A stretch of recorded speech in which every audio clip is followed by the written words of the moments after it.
આ મારો છોકરો ભાજપ યુવા મોરચાનો પ્રમુખ હતો અને આ ચૂંટણીલક્ષીમાં યશ પટેલ, જયમિત પટેલ અને વનરાજ સોલંકી એની સાથે ઝઘડો કર્યો હતો. ઝઘડામાં પોલીસ સ્ટેશનમાં સામસામે અરજીઓ થઈ હતી. ડેસર પોલીસના બોલાવાથી મારો બાબો ડેસર પોલીસમાં બી ગયો હતો, હાજર થયો હતો સામેથી.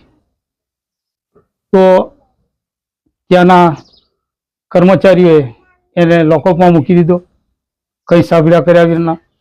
અને અધિકારી શ્રી કેસી પટેલ સાહેબે તારા વિરુદ્ધમાં 376 દાખલ કરું છું એવું કંઈ એને ડિપ્રેશનમાં લાવ્યો હતો.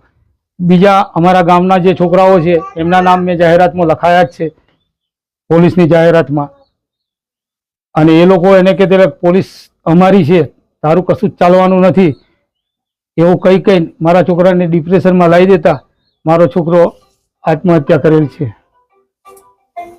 આ મારા છોકરાના મોત પાછળ પોલીસ અને અમારા ગામના જે છોકરાઓ છે એ જ જવાબદાર છે.